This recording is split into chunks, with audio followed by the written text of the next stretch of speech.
We're out here mudding by dirt road anthems. We're hanging out with Heroes Live tonight. We've got Colonel J.B. Bissell with us, Lieutenant Colonel, active duty. Got a few more months till he retires. We're excited to talk to him tonight. He is a special guest of ours. Please notice our master-rated donors, Williams, Jackman, Calderon, Evans, and Cobos. Thank you so much. Our senior-rated donors are those that have agreed over time to give us money monthly or help us with expertise or experience. Newton, Diaz, Shrum, Fernandez, thank you so much. Thank you so much for all your support. If you'd like to support, you can support at formerforce.com. Last night we talked about Toots, training exercise without troops. Tonight we're going to talk about Lieutenant Colonel J.B. Bissell, an active duty member. We're going to try to tell stories that are lasting, a lifetime.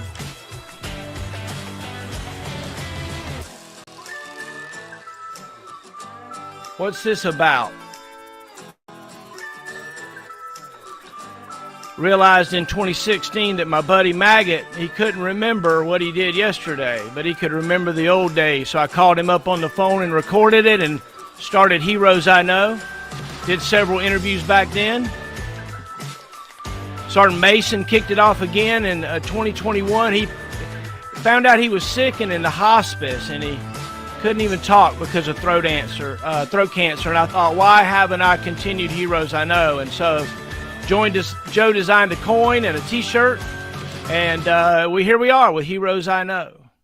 This is Joe and I, and you know we put this coin and box and thumb drive together. We want to tell your stories before you're too sick to tell them. We're here with Lieutenant Colonel J.B. Bissell tonight on Heroes Live.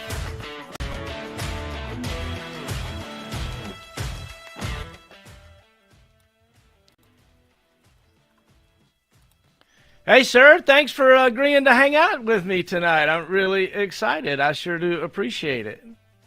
Well, hey, thanks for having me. That was a great introduction there, and it was good to see those paratroopers with their rigs on in those pictures. It certainly brought back some memories looking at that. Oh my gosh! Well, I did a video for you, and we got Lieutenant Colonel Elliott Bissell.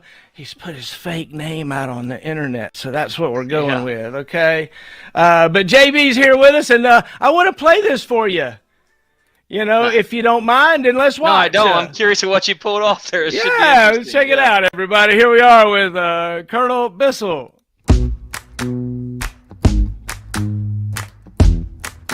So Good by the Orcas. With you, the sun is shining 24/7.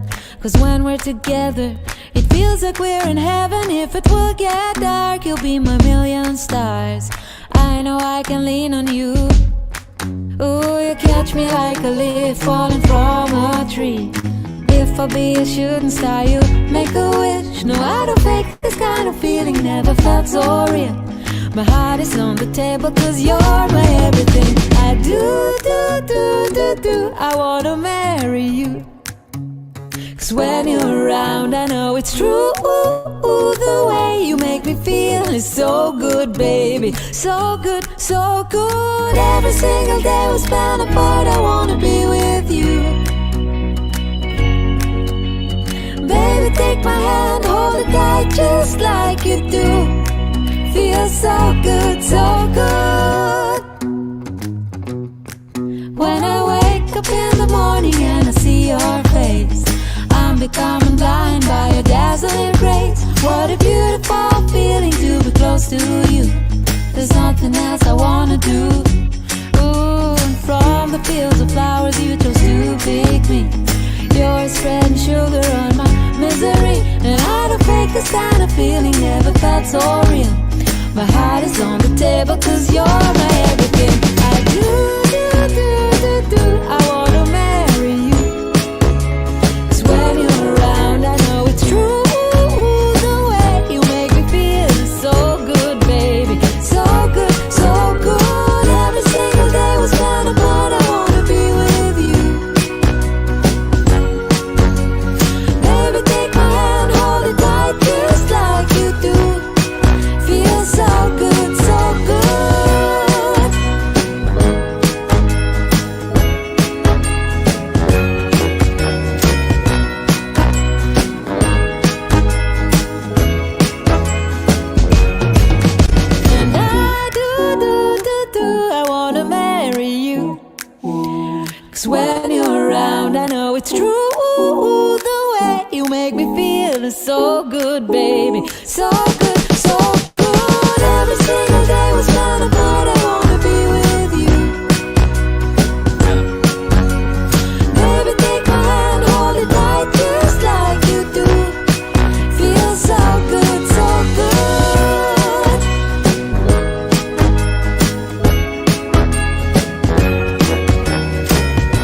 We're here with Elliott, everybody. JB Bissell, the Colonel, and sir, thank you so much for hanging out with me. It's so exciting. So, what did you think about the little slideshow thing I was able to pull up? Man, that was amazing, Will. I tell you what, there's a lot of great memories, and I'm looking at them pictures, and that's a great summary. Yeah, that was emotionally moving. I've always tried to fuse the duty with the friends and the family, and man, that just came right through. I really appreciate that. I'll cherish that. That's nice.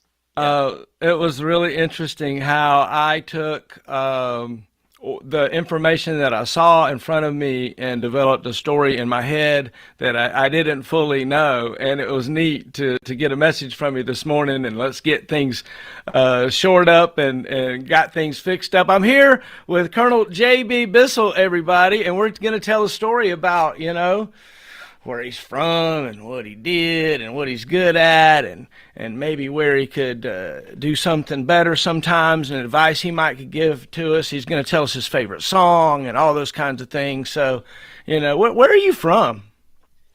Yeah. So thanks for having me. Yeah. So this all started back in a little place called southeastern Ohio called Meigs County. You can look that up on the internet. That's down there along the river in the Ohio River Valley between West Virginia and Ohio, right down in the Kentucky, West Virginia, Ohio tri-state area. Coal mining country is where I'm from. So there's one of those black and white pictures that you had there has my hometown back in about the 1910s. A couple of years before I was around, but yeah, that's where I'm from. I saw that you wrote on Facebook that you like always are going to feel like that's home, or that's where you're connected to. Tell me about that. Yeah, I think that the Midwest and certainly the breadbasket of the United States is often lost on the East Coast with its glitter and its glam, or the success of places like California, or the beautiful places like the Rocky Mountains out in Colorado. But there's a lot of really good people that come from the Midwest, and I'm very proud to say that's where I'm from, and that's what formed me. I think everybody that pays attention to college or professional football knows who Joe Burrow is now.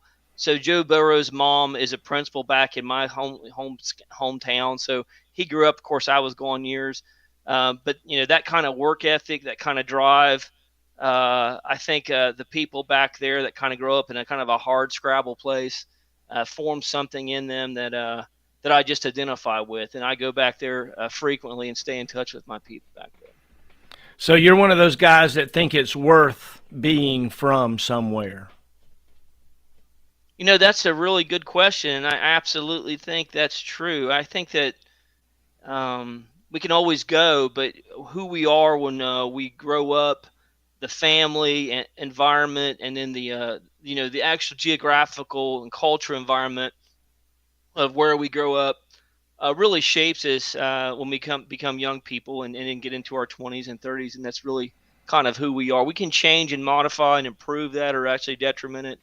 But I'm a believer that, yeah, that's kind of who you are, is where you grew up. And if you're a person that's an international person that maybe grew up in a State Department family or a military brat, that'll form you too. But I do think that, yeah, I do identify with that area. My kids are Army brats. We can get into that later. But yeah, that's who I am. And I still, I'm still very connected to that place back there. What if you were gonna tell somebody about that place and try to capture the spirit of that place? How would you describe it? Is there a short paragraph or a couple sentences you could say that sums it up? Yeah, I think I would just say blue collar working town. If you would put a song to it, it would be just a small town boy living in a lonely world by was it REO Speedwagon or Journey? I love it. Yeah, so that would, there would be music that goes to that. And of course, there are good people and bad people from all walks of life, but yeah, I think that's kind of how I would sum that up. Yeah. Oh my gosh, that's so cool to think about, right? That is so cool to think about. What year were you born? I didn't know, Will, that was going to be part of the questions, and I'd like to recuse myself now. So I was born in 1972 in a small place called Gallipolis, Ohio, right there along the Ohio River. It's about halfway between Pittsburgh, Pennsylvania, and Cincinnati. There's actually a little town there called Middleport. It's actually the middle course on the Ohio River between those. Yeah, so 1972. Was was there a lot of kids around you? Were you the only child? Did you have a live in a neighborhood, out in the country, on a farm, ride a bicycle? Yeah, so I grew up. I was the youngest of four children, so I was the only boy in the family. So I got picked on pretty hard by my older sisters, Lisa, Lynn, and Lori. Hopefully, they'll see this at one point in time and realize what a traumatic impact that had on my life. Yeah, I can tell. Yeah. I can tell. We actually ended up. We have a brother that came along several years later. My brother Mike. But yeah, we lived in a real rural area, and we attended actually Christian school, a private school over in West Virginia. And so we were pretty isolated, except for during the school year. And so my little town, I think the population was 66 before I joined the Army in 1990, and then it dropped down to 65 there for a few days there. But yeah, so not a lot of people, lots of cows back then, both beef and dairy, and then lots of corn fields and hay fields. I don't think that the big farms out west in places like Arkansas and Oklahoma had aggregated by then, so it was still kind of a farm community back in the 80s. Did you go to school in an elementary school down the street, or did you have to get on a bus, or did your mama take you to school? I know your sisters. How old was your oldest sister when you were born?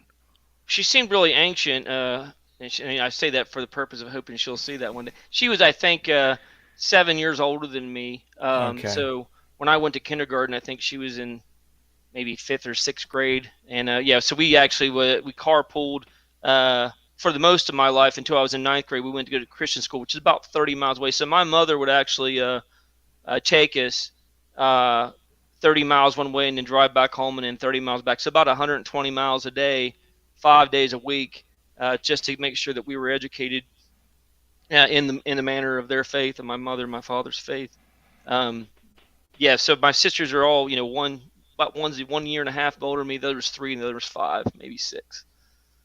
Oh, Be wow. careful. I'm That's telling my awesome. age, so that tells her age too, right? Oh, that's cute. Yeah. That's cute. Yeah, because, sometimes, the youngest son gets doted on by the older sisters, like they're baby dolls or Barbie dolls and stuff. And it's interesting to see how that dynamic plays out a lot of times, A lot of times they end up really well adjusted and really smart. A lot of times they turn out to be someone that seems to have everybody taking care of them all the time. So it's just interesting to see you come out so well, obviously.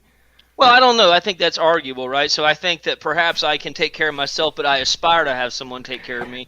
I certainly wouldn't confuse that the behavior that my sisters exhibited against me as any type of doting. They were pretty rough on me, Oh, really? They were rough and tumble, huh? I did enjoy a lot of Barbie dolls and paper dolls. That was a little doll that you put little clothes on, little tabs. I played those a lot, and then I kind of integrated them into the Hot Wheels and G.I. Joes along the way as well. Do you remember a favorite Christmas present when you were a kid? Let's see here. I had the Evil Knievel, the one that they're selling on TV now that you crank up. You remember that, right? You can't. I had one. My maternal grandmother bought me that, and I like that a lot. And then I'm an outdoors guy, so my dad put a basketball hoop up when I was a kid, and we put a strike zone on the door of the barn that it hung on. Basketballs, I'd wear one out every year, and baseballs, fishing rods, pretty much anything, a bike. So anything that probably just replaced a toy that I kind of went through, as opposed to any other than the Evil Knievel one, which kind of come to mind. Oh, that's great. That's great. Did you have a lot of? I mean, it sounds to me like you had a lot of hobbies as a kid. You were exposed to like all kinds of things, right? Yeah, absolutely. So we didn't watch a lot of TV. So we actually, for entertainment, we read a lot. So we'd go to the public library, or back in those rural areas. They used to have a thing called a bookmobile, and a book would you remember the bookmobile? Oh, yeah. So, he would come through and park, in the rural areas, and you'd either walk or take your bike there and turn your books in. So I grew up, reading a lot of Hardy Boys and Nancy Drew, really was into that. Encyclopedia Brown, those are kind of all dated now, but I always hung out the old sign on the shack with my sister Lisa. But unfortunately, in that small rural neighborhood, we very rarely had a customer that would stop down and put the 25 cents on the gas, and we could never find the Bugs Meany character that we wanted to take down really bad, but we was always looking for him. I love it. Yeah, Encyclopedia Brown was one of my favorites. That was Wow, great. that's I Yeah. mean you're a geekoid on it like me. That's awesome, Yeah, man. that's great. That's awesome, right? It's interesting to dream that we're going to be successful at something one day and solve the puzzle and get the bad guy, and to watch those books form the plan, like the Hardy Boys mysteries, right? The story was told from such a perspective that you were learning the entire time. You were problem solving. You were going through the steps to get to the end of the book where you went, okay. Looking back on it, we go, it's the same kind of stuff over and over again. You didn't get it? It's like, now I do. But yeah, those kinds of adventures, form great folks, right? Really do. If you're reading books and having adventures in your mind and going outside and throwing a fishing rod and playing baseball and basketball, and boy, that's great, right? One of the things that I find myself in front of the computer all the time. I mean, all the time, especially now that I'm doing what I'm doing now, and I have to think to myself, am I doing the right thing? Maybe I'm not. Maybe I'm not. Maybe I'm not. I'm here with Colonel Bissell, J.B. Bissell, everybody. Thanks for hanging out. We're telling stories about our life. What kind of fish did you like to catch as a kid? What was available to you? Well, there was only, in that little neighborhood, there was only my mom grew up in Columbus, Ohio, so she was always, apprehensive about getting us too far away from the house. So the only thing that I could actually go fish is a neighbor had a pond. Kelly Spencer and her father and her brother Keith and their mother, that we would go. I would go over there, and there was largemouth bass. There was no catfish, and there was bluegill or sunfish that they call them down south.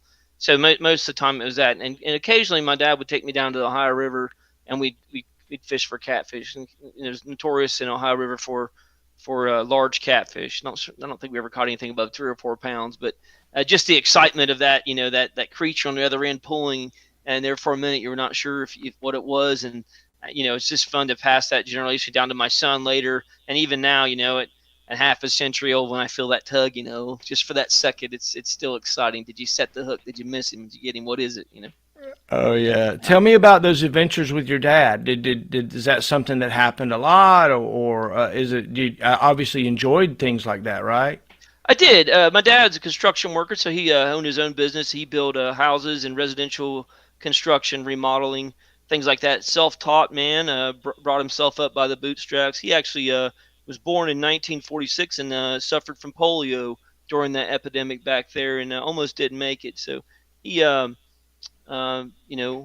he had his own business, so he didn't have a lot of time, disposable time to spend with myself or my sisters. But he probably did spend more time with myself than he did my sisters. But yeah, he went fishing with us when I was older. He would go once a year up to Canada and fish. You catch some northern pike and walleye up there, which was absolutely amazing. So I did that a few times before coming into the Army. And then once I got in the Army, I think we've only was able to go back up one time.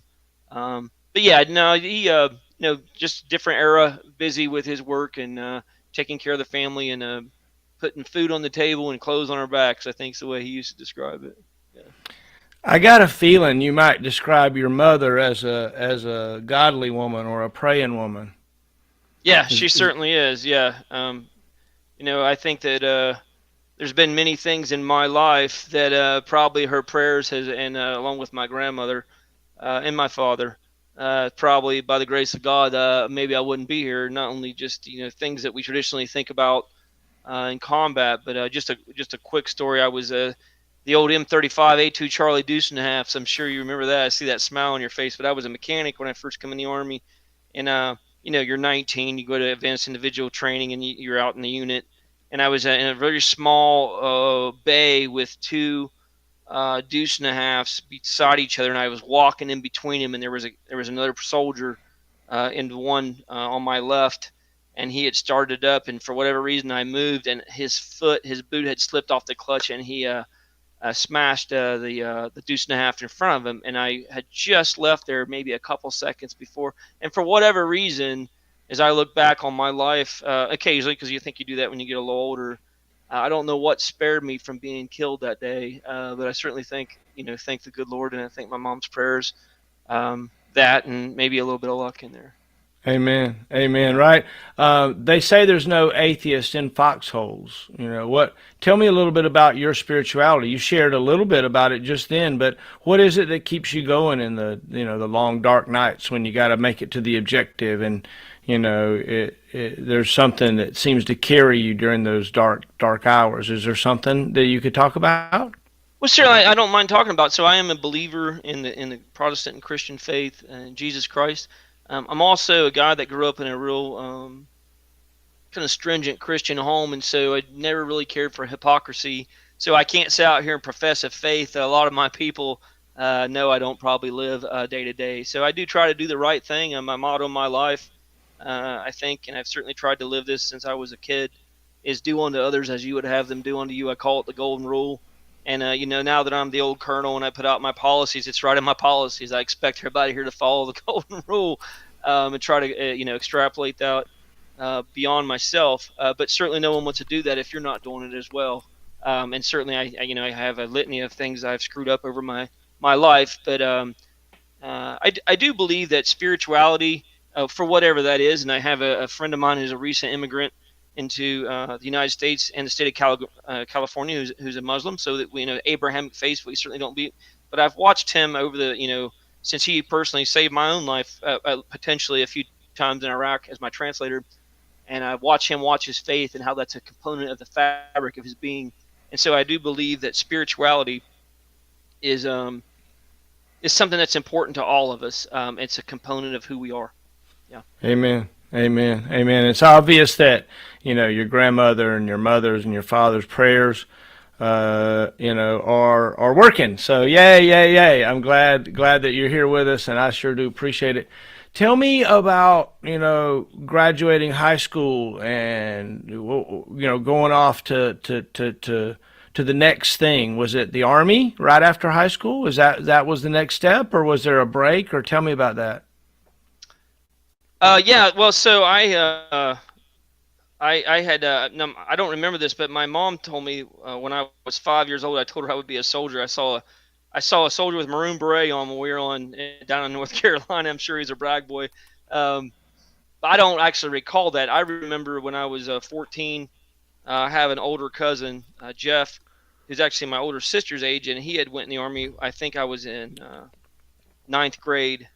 And he came home from Fort Leonard Wood, which, I didn't understand any of that then, but he was an engineer, and he had this, kind of a tough, bravado on him, a combat engineer, and he had his girlfriend on his arm, who I thought she was pretty, and I thought, well, what, that's what the heck I'm going to do, and I think maybe one of the reasons and I'm just thinking about this when I'm talking to you, Will, is I'm so connected to where I'm from, and I think this is a kind of a common issue with people from small. You kind of want to get out and do something. You kind of want to spread your proverbial wings beyond the farmland where you grow up or the rural communities.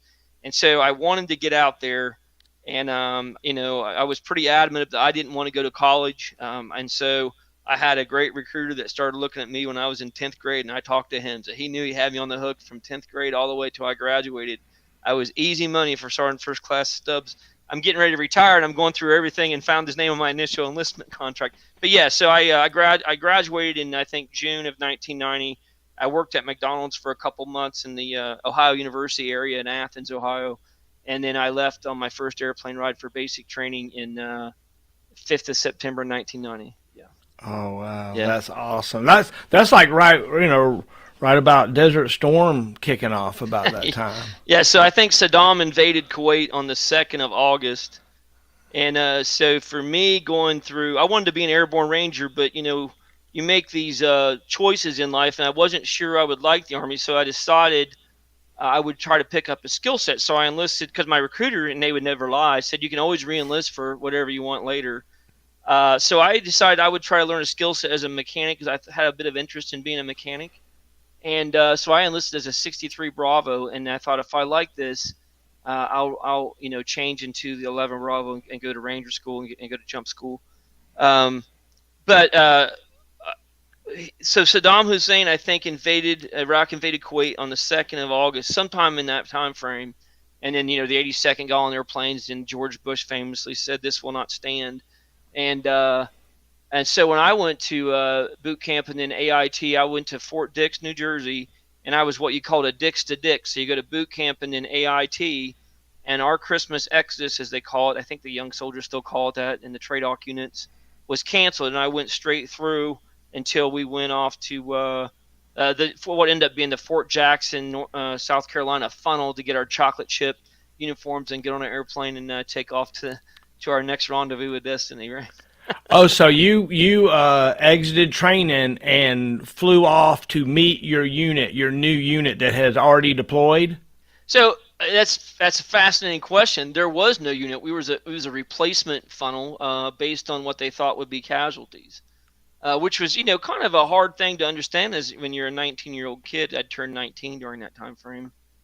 And we went to King Khalid's military city, and I hope you're smiling there because you know that, right, Will? And I remember just standing around. There was kids in there from with their maroon berets, and everybody was talking about jumping, and I'm like, man, I'm just a leg over here. I don't, and I ended up in Army Central Command G3, and I was a driver for who would eventually become Major General Ernst, who then became so I was his driver as a private. He was a colonel, and I actually moved the icons on the huge map. Master Sergeant Rigo was my NCOIC. I think he ended up retiring out of one of the regiment battalions. But we was all in Army Central Command G3. Long story short, I only did maybe 3 months there, and then I PCS back to the States. Instead of going back with your unit, I went back to Fort Dix. I have a bit of a story. Maybe we'll tell that later about how we went through Benning because we came back with 197th Infantry Brigade, and I had nobody there for me. So a bunch of Sergeant Airbornes grabbed me. I'm like, where's your unit? I'm like, I don't have a unit. Long story short, we went back to Fort Dix. And so I had a combat patch, but I had no patch on my left sleeve because I really didn't have a unit. And then I ended up getting orders for Fort Polk, Louisiana, out of Fort Dix again. Yeah. So you deploy to war, Yeah. Operate in war, and then still don't have a unit? So I didn't have a unit. I was still like an AIT, an initial entry training soldier, because I was only temporarily assigned to. Now that I'm retired, I'm like digging through all these old orders and stuff and looking at this and like looking at it from an 05's perspective instead of a 19-year-old E2, right?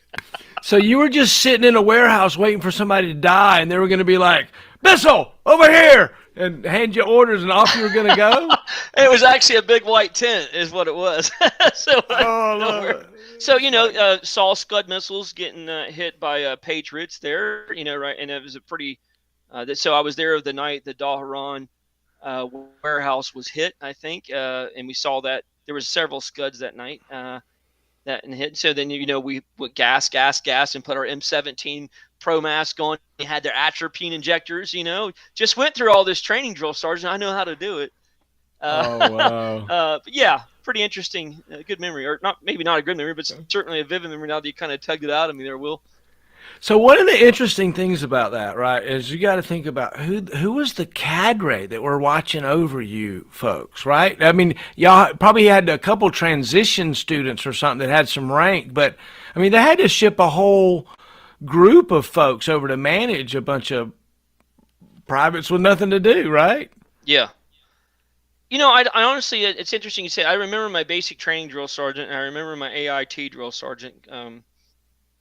But I don't really remember those few days that we set in KKMC, King Khalid Military City, until I went off to the Army Central Command. Now, I certainly remember once I got there, I had Staff Sergeant Arnone and Staff Sergeant Palmer and, Colonel Ernst and Master Sergeant Rigo. I remember those guys well because, from my perspective, I didn't always stand at parade rest every time they looked at me. I mean, I was making coffee. I was burning classified documents. I was burning excrement and urine in the latrine duty. So it was a different feel, and this is my first real unit, so it's just a different thing. Well, hey, look, there's nobody better as a colonel's driver than a smart mechanic, right? That's pretty cool. So Yeah. good, good for that. And if you can operate the radios and move the pins, it's obvious that you did well there. So, wow, what a and I think I know Rigo, by the way. I think I know Yeah. Master Sergeant Rigo. I think I do. I think I went to Kosovo with him, I think. Yeah, wouldn't doubt it. Yeah. Um, Typical airborne ranger, man. Just, all bat boys whole life. Those guys are posed down the 82nd. Don't want to hear that crap. Oh yeah, oh yeah, oh yeah, oh yeah. Yeah. Exactly. I think it's the same guy. I think it's the same guy. So, you go to Fort Polk, Louisiana. Yay! Woo! Really excited about that. Remember, just small town boy. I'm not really sure Louisiana is on the map. So went down to Fort Polk, Louisiana. I think he flew into not Barksdale Air Force Base, but whatever the name, Alexandria. And then there's a van that drives you out across the swamps and bayous for about. I went back in 2005 for the Joint Readiness Training Center when I was in the 101st. And I went over to my old barracks and looked around. It was kind of neat, it's kind of a walk down memory lane. But yeah, so Fort Polk, Louisiana, and I was assigned to what was called the Devil Troop Brigade, and it's kind of the support brigade, COSCOM kind of 5th Infantry. This is when 5th Infantry Division with the Black Diamond was still there. You remember that, right? So yeah, it was 5th Infantry Division. So I was there about 2 weeks. We got orders to go back to Desert Storm for Operation Provide Comfort, right? So Oh yeah, no! right back over across the pond we go. Yeah. Did you go to? Were you going to tell me you went to jump school when they realized you had a combat patch and no unit patch? No, so no, I went to jump school as a staff sergeant, so I was a leg for quite a while. Just when I got back to Fort Benning, and we were supposed to go back up to, I think, Atlanta, and then I was going to get a ticket to go to Fort Dix. And this was all, crazy stuff for a 19-year-old kid from southeastern Ohio. I didn't know how to move around. I was waiting for some drill sergeant to put me in formation and give me a right face. But we went. Let's see. We landed at with a $1.97. I think they called them back then. 197 Infantry Brigade, third Infantry, Rock of the Marne. The brigade's still there. I think it's still 3rd Brigade over there. But they're all in a formation getting, awards, and, all the families are there. And I was just standing there by the fence watching it, but I didn't realize there was some black hats over there. Like, come here, troop. Where are you from? Where's your family? Get in formation. I'm like, I don't have family. I'm going. No. So this is a good story. They actually took me into Sergeant Airborne's office and started dumping beer down my throat, man. And I was about a $1.60 back then, and I hadn't drank. I mean, I was a kid, right? So I drank a little bit in high school. But after being over in the desert, I was pretty inebriated after about 4 beers. Right. And one of my staff sergeants that worked for Sergeant Rigo, I almost missed the bird. So he, to leave the van to go to Atlanta. So he comes and gets me, and he's like, "What in the H are you doing, Bissell?" I got a picture of him somewhere, but he grabbed me, and then the Sergeant Airborne's like, "Come here, golf," because he was a ranger without the jump wings, right? So they started dumping beer in him, and he's like, "I got a van, man." He's like, he was mad at me. Then he realized what happened. So we got in the van and went to Atlanta, and I was inebriated, and we get to Fort McPherson probably at 2:00 in the morning, and I'm sitting by the door of the van, and the door of the van opens, and I'm still a little bit inebriated. And I jump out, and there's a 2-star general welcome us home, and I'm about to fall over. Will, I thought he got up in the middle of the night to welcome home these Fort McPherson guys, not knowing that there's a few of us attached or whatever. But yeah, pretty funny that I thought, oh my God, there's a general. And you don't see generals except for in a picture back then. Oh yeah, right. It's interesting to think about being starstruck by running in. I remember the first time I ever saw a colonel in real life and the rank on his hat and stuff, and I was like, I didn't even know what to do. It was confusing to me. I wasn't ready for it. Right? It was like I was in the wild and I had to salute somebody all by myself. I'm like, wow. Yeah, we've all been down that road. Absolutely. Oh my gosh, that's so funny. That's so funny. Oh my gosh. So Fort Polk, Louisiana, 63 Bravo, first unit, actually, but you had so much experience driving the Colonel and being in a talk, right? Anytime you're Yeah. around a talk, you're around all the gossip, all the good, all the bad. You hear it all, right? You just gotta just keep driving, right? Yeah, you see the humanity in people, right? So you take that shine off that eagle you were just talking about. So you're like, oh, he's a guy too, but you're still a little scared of him, right? Especially with Sarnrigo around. You don't want to be comfortable with the old man, right? Because Sarnrigo's going to tighten you up. Oh yeah. Yeah. Oh yeah. So what was it like going into a regular unit and going into a motor pool or what? I assume maybe that's where you went. I don't know. Yeah. So I was in a motor pool, the organizational mechanic. Back then we had 4 echelons of maintenance. I was in a heavy equipment maintenance company. They actually rebuilt transmissions and engines on the old 151s and then the Cuck V's, which have been their way. And then we've got a couple Humvees in there right at the end. And I wanted to be down there with the forward support battalions, but you just kind of end up where you are when you're a private. You don't understand this. And when I got to the Fort Bragg years later, and Sergeant Major Cuffey, which I'm sure you know Sergeant Major Cuffey, I went to jungle school with him, and I'll tell you that story here in a little bit. But I went to try to get me a job. But when you're a private, you don't know about trying to get you a job. You just take the orders and go where the sergeant tells you to go. And so I did well there. I had a platoon sergeant named Melvin Spence, who actually became a pretty inspirational guy to me, which I realized in retrospect he was hard on me. And I actually asked him to come to my command when I took command when I was a captain. I had my second command in the D.C. area, and he came down and sat on the front row as one of my guests. And I thought he was real hard on me back then because he always made me shine my boots really, really. And I had an issue and went to my squad leader, so we approached him together and why are you picking on me type of thing. And then he said, well, you'll be something, Bissell. These other guys, I don't pick on them because they're not going to be anything. If he's out there listening to me, Sergeant Spence, you've been a big inspiration in my life. But yeah, my cousin had told me that the 12 Bravo guy that was before me had told me to do these correspondent courses when I get to my first unit. So you're laughing, right? Because we all did that, right? So I just found a bunch of my old correspondence. I've got every LES and the green one, white ones, and all that stuff. I was just finding all that stuff this last weekend. But I did a lot of correspondent courses to get my promotion points up because I wanted to get promoted, and I wanted to be a drill sergeant, right? Because I think we all want that when we're young men, young ladies, that when we first come in, you see that power and that kind of authoritarian way of leadership by example, and everything they do is just so straight.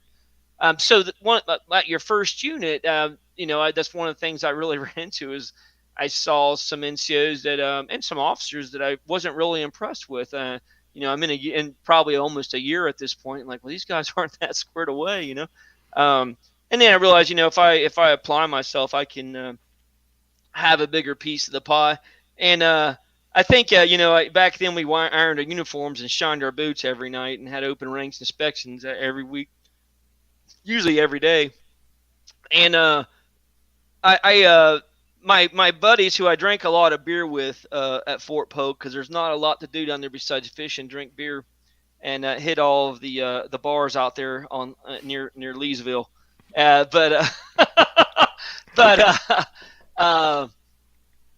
they would say, we can't go out because Bissell's in there shining his damn boots, old cheeseball, But trying to be soldier of the month and get to go to the board and all that. So yeah. I drank a lot of beer and chased some individuals of the opposite sex and maybe sowed some wild oats. It's probably not appropriate for this particular conversation, but certainly had a great time. Met some really good friends that I'm still in touch with. 30 years later, Joey McCoy and Raymond. Raymond was one of my first squad of squirrels, and I was at E4, and they gave me a squad. Dave Raymond. So yeah, I mean, just all these names are coming back in my mind, but yeah. Had a really good time and, re-enlisted so I could be that 11 Bravo. But, the Cold War ended, and so the Army drew down. And so you're going to stay in your MOS or you're getting out, Joe. So I decided to stay. Oh, wow. So 63 Bravo, re-enlisted. By this time, you're a sergeant. You got to be. Yeah. Tell me about becoming a sergeant, what that was like. So it's funny. I went to the board, and when I was doing the promotion point worksheet, there was a piece on there for civilian credits, and I'm like, well, what is that? And what's going on, Redmond? So they said, well, that's your college. And I think I told you, Will, I didn't want to go to college, it's so interesting now. 32 years into this, I've got 3 master's degrees, a bachelor, and 2 associates. But I did that was never in the plan, man. That's the Army's plan. And so when I reenlisted, and I reenlisted and got overseas assignment to Panama, and I knew when I got on that plane, actually the van to go down to Alexandria to get on the plane to go to Panama, that I'm going to go to Panama, and I want to be all I can be. So all that drinking stuff, I'm putting that on hold, maybe one night a week. But I'm going to go to airborne school if I can get there, and I'm going to go to air assault school. I'm going to go do because 5th Infantry Division, it's hard to get those because mech infantry, so it's hard to get those things right. All the 4187s you want to put in DA form 4187, they wouldn't make it out of the order, and no one's got money for that, especially after the Soviet Union fell apart. So went to Panama in '93, and started going to college as soon as I got down there. To get those civilian credit hours up, I was all right with weapons and PT and all this. My military education was already maxed out, but I wanted to be a sergeant. So yeah, I made sergeant in '94. So I think about 3 years and 9 months into it, I made sergeant. And I was in an aviation. So I was in the 228th Aviation down there, Will. And my battalion commander was Wild Dick Bowman. So everybody knows Mike Stucker's down there in 160th, and he was actually shot in a hostage rescue flying a little bird with 160th Special Operations Aviation Regiment when he was a major. He was my battalion commander. I didn't understand any of that till I saw him in the shower and I saw all the scars on him one day, and I asked, who is that guy? This is before internet. We didn't know. I knew he was a little crazy, but all colonels were a little crazy, and the sergeant majors. So yeah, I made sergeant. I went from E4 to eventually E6 in the same platoon, and that's always rough. You're mowing grass one day, then you're the squad leader, and then a year later, you're telling the squad leaders. And I found out it's good that the Army PCSs people because, without mentioning names, there was some guys that was like, you weren't like that. I'm like, well, man, that guy, he loved me because I was always on his grass cutting detail. And now that I'm telling him I need detail, he's kind of pushing back on me. Anyway, I digress. But Colonel Bowman, I would end up being his operations NCO for the HHC, a guy named Captain Flewitt and Lee Medley. And then I started understanding for the first time what senior NCOs and officers do, because I was in the HHC, right? To me, there was just a bunch of lazy people because drill sergeants kind of perpetuate that myth, right? But I watched my commander, Lee Medley, and I won't talk about his first sergeant, but I was kind of like the de facto first sergeant. This is one of those old guys that was on the way out and drank a lot and didn't come to work much. So until the old man pushed him out, we still had to get stuff done. So I'd go back and forth to the S3 sergeant major to kind of run the company. And I think that's probably the first time I started thinking about being an officer, because I saw, all NCOs aren't equal either, right? So there's some guys never got their 6-week training schedules in on time, I was a training NCO, and I was a squad leader and a motor sergeant on that unit, and a platoon sergeant at the same time. So yeah, I was really into the backbone of the Army. I think that first couple months I was a squad leader. I think I had that same power trip that a lot of us go through, every boot will be shined. And I see them guys even today in the Army, and I smile because I'm the old, colonel in the back of the formation sometimes now. But that's what keeps our Army running. I actually published a couple articles about the NCO dimension, how I'm a foreign area officer now. I can see other armies professionally. And it really is, and my argument in these papers that I publish is that's what separates the capacity of our Army, not so much the technology and the GPSs and the freaking laser-guided bombs. It's the ability for an officer to extend his reach and scope by empowering his non-commissioned officers. Anyway, I'm kind of getting off philosophical on you, but Will, No, I love it. No, that's exactly what's neat to hear, right? It's a specialty of yours, and you're interested in that, and that's really cool. Thanks for sharing. I really appreciate it. I know that eventually you became a warrant officer. And, yeah. So it's interesting to see somebody that's, about the only thing you're going to tell me next is next you're going to go to Space Command, and before that you joined the Marine Corps, but yeah, so how did you end up becoming a warrant officer? It's interesting. So, I told you I had that, aspirations to be a drill sergeant, so I was still pushing for that. And then back then, this is the mid '90s. I believe you were around in the mid '90s with me, right? You were in a different place. We were in the same Army. I made staff sergeant in December of 1996. There were 2 of us that made it, so I had, I think, 791. I was very proud of that, and I still am, man. Uh, you know. Anyway, I wanted to be a drill sergeant, so I put a packet in, and if you remember right, that was the same time frame that Aberdeen Proving Grounds drill sergeants were doing some very unethical things, and actually sexual assault and harassment with young female soldiers up in Aberdeen. And I think, and it's just that they looked at me, and I saw a 24-year-old staff sergeant with very little experience, so they turned me down. And back then, drill sergeant, recruiting reserves, and ROTC, right? You needed something to get that to crack through that E7. So I'm looking at E7, and then they don't want to send me to drill sergeant school, and I don't want to be in a motor pool all my life. Or I wanted to do something, So I'd been to going to college, and I was finishing up my associate's degree for Central Texas College. Probably a lot of people that have watched this, they know that. We all went down that. A lot of us went down that CTC road. But I said, well, I'll think about OCS and warrant officer school because I had a different perspective on officers now, and I thought I can have a bigger piece of the pie, and I don't have to be a bootlicker or whatever that when we're enlisted young guys we think that officers all are. I can make an impactful difference, and so I actually put a packet in for warrant officer school. I think in '96.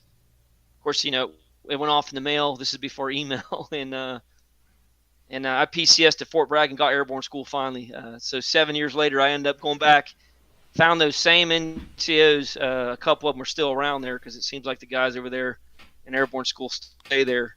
And asked them if I had the same jump wings those guys gave me when I was a private. Went to airborne school as an E6. I can't confirm or deny if I got my blood wings because I think that would be politically incorrect in today's day. But I would tell you that I wanted those wings. I'd wanted them since I was a kid. And then I went to Fort Bragg, North Carolina. Now, when I was with Colonel Bowman down in the 228th Aviation Battalion, he liked me, and he wanted me to go to the 160th or to the Ranger Regiment because he saw what I was doing down there as his HHC NCO with the operations NCO. But he also sent me to he had a West Point buddy of his that was commanding the 2nd 504 at the time, and I can't remember the colonel's name, but the sergeant major was Sergeant Major Cuffey. And so I went through the jungle operations training school with 2nd of 504, and I was actually in Sergeant Major's platoon. I'm sure you probably know who Sergeant Major is, right? Small world, right? And Sergeant Major broke his leg on that cycle, and my weapons squad leader got moved up to platoon sergeant, so I ended up getting a fire team as a mechanic E5, and I wanted to go back to Bragg. And I actually, Colonel Bowman also sent me to SEER school. I was the only mechanic in my class. There were some boys from Lurst D there. So when I moved to Fort Bragg after airborne school in '96, I tried to go to Lurst D. I found out those guys had been moved to HHC of Corps. So I went over to Sergeant Major Cuffey, and Sergeant Major Cuffey was 160% strength on 63 Bravo 30s. But he did send me down to 20th Engineer Brigade, so I wouldn't have to. I wanted to jump, so I ended up in the Tiger Battalion, the 20th Engineer Brigade, 27th Engineer Battalion, and that was my airborne time. So that's a storied unit down there, right? It is. Wow. That's a great unit. That's the only rough terrain jumpers in the entire world. And that was in Bravo Company, but we worked on their chainsaws over there. Some really good guys, right? Unfortunately, so I got there, and I wanted a platoon sergeant job, and I wanted a motor sergeant job, and I got it. I had the interview, and I got it. And about 8 months later, I got a letter from the S1 that I got selected for warrant officer school. And we won't say his name. My battalion sergeant major was not happy about that at all. Thought you were going to make E7 there, buddy. We don't want you. You get out of here. We need good NCOs, not officers. Isn't it interesting how some NCOs handled those that went warrant officer or went and got a commission? I noticed that there were some people that weren't really joking that much when they were saying, you're betraying this or that. There were some folks that meant it in a way, and that was interesting. I have a whole book of stories on that, and I won't tell you. I would just tell you that honestly, it's a small majority of the NCOs felt like I wasn't. These are guys I knew for years. It's okay. It made me a stronger person, but it kind of hurt, man. I'm still me. Yeah. That's I being on the other side of that equation that you witnessed. Yeah, I'm God bless the Corps, man. I wanted to be I was all about Audie Murphy and all, but Yeah, and that's all good. And you know what? And sometimes, especially as I reflect when I'm older, maybe that's not a bad thing. It makes officers a little better. Makes them realize that there is a separation there. Um, but there was a couple, a few years there that even when I went to second lieutenant, I went through it again, but I was ready for it this time. But yeah. I'm very proud. Under my lapel, I still keep my E6 and my W2 bars under there so I can flash them around. But uh, it is what it is. Everybody's got a personality, and if someone had a problem with me, I eventually got where I didn't have to try to explain myself. Well, I don't really care. I'll just keep moving on. It's all right. Yeah. Amen. What was becoming a warrant like? Were you a motors warrant? Yeah, I was a 915 battalion maintenance tech. So went from warrant officer candidate school was a lot of fun. Pretty tough. It's challenging school. I'd been to SEER school. I've been to jungle school. I've been to some tactical schools, but getting in there and rolling t-shirts and underwear and just the for lack of better terminology, just the games, and the integrity and duty, honor, country, and we need some good NCOs. We'll kick you out. And then a lot of guys, these good old E7. I've seen plenty of them in there and OCS. I'm not taking this anymore. So then I realized they got to deal with that because none of us, especially the Type A guys, you don't want to fail, right? So. Man, don't do that because you're going to hate that the rest of your life. But it was tough, challenging. Went through that in '97, and then I was 25 years old, so born in '72, and went to MLRS battalion in Fort Sill, Oklahoma. And I'm not going to mention his name, but I actually have a good affinity for him. But my battalion commander, I still thought I wasn't sure that officers what all they did. So I actually thought I would have a little bit of the coffee and donuts, and talk to people and call them by their first name, Will, and golf and things. And it ended up being the toughest 5 years of my life, man. That I actually I sat down and cried about a year into it and said, man, I made a mistake. I could have made E7. But what I found out there, and it's ironic, it ended up helping him as a foreign area officer many years later. But as the warrant officer in a MLRS battalion at Fort Sill, which is not, a division unit. At the time, General Shinseki was the chief of staff of the Army. He filled all the divisions to 100%, and all of us that weren't in divisions. So I ended up doing a captain's job, an EH job, and a W3 job as a W1. And what I found out that first day with my boss was my battalion commander. He said he asked me how old I was. He threw his hat and he cussed because he said, why in the world they send me a kid? And I remember this so vividly. It shook me up really bad. A lieutenant colonel was a big deal to me back then, But he said there's 5 people that'll make or break this battalion. Myself, the sergeant major, the S3, and the X7, and you. I don't care about the battery commanders. I don't care about the first sergeants. And I'm like, okay, whatever that means. And about 2 weeks later, when one of the batteries couldn't make it out of the motor pool with 9 launchers, they only got 3 out and 6 were broke down. I was like, man, those guys are jacked up. And I saw the battalion commander, and he was pissed. But he came over to me, Will. He didn't go down. He said, you're going to fix this. So I learned a lot about, and I learned it really hard. I ended up probably working 70-hour weeks for 5 years. I learned that you're responsible and you don't have the authority. And getting things done when you're responsible with no authority is incredibly difficult, but you can do it through influence. And that's, you modulate that behavior. You can be a jerk. There's bees, there's honey, there's freaking anger. So a lot of people called me the angry chief. Remember the movie Falling Down when that guy's mad? They would put pictures of me up. JB was always, Chief was always mad. But that was something I had to portray to move the readiness of the unit.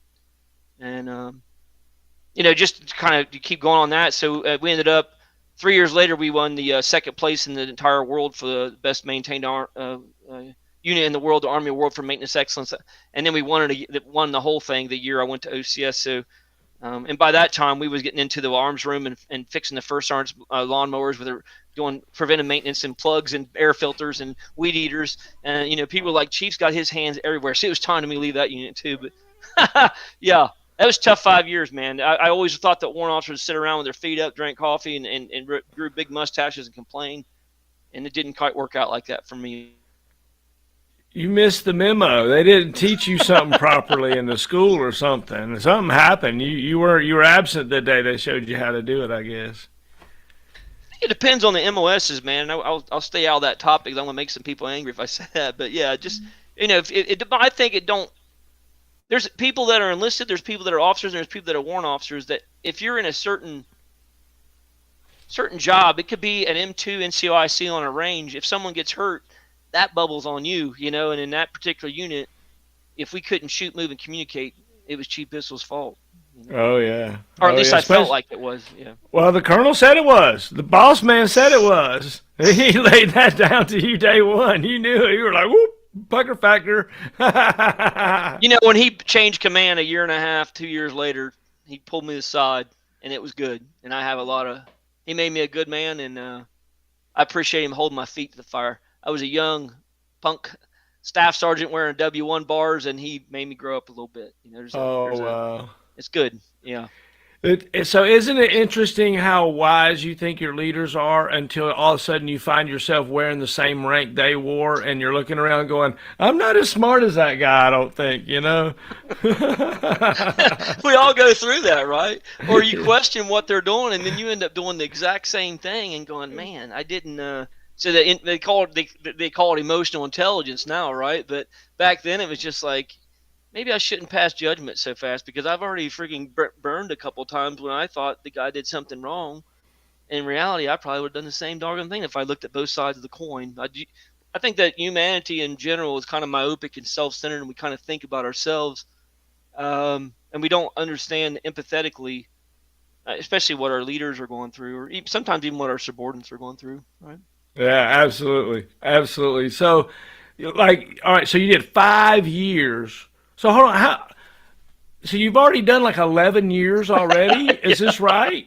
Yeah. So I showed up to OCS as a fresh, bright-eyed, bushy-tailed 29-year-old second lieutenant candidate, right? Oh, wow. Yeah. Oh, wow. And that's where I ran into Phil Weaver. So Phil Weaver was just coming out of Delta Force at the time, and him and I, you strip everything off so no one knows who you are, but it starts shaking out after about 2 weeks. Who can put someone into an extended rectangular formation? Who can take someone screaming at you, be it an officer or an NCO, because you get both of them in OCS. And under that pressure, still dress, a 150-man company with canteens grounded in time in 7 minutes for the flag to go up. Who can do a right face and move them out and get them through the chow hall in about 18 minutes? And those guys just kind of, people like Troy Thomas. I don't know if you know Troy from the Ranger Regiment as well. But Troy was our classmate. I mean, we have quite a few of them in there. Yeah, I met Phil in a church Sunday school class, and we hit it off and really formed a great bond.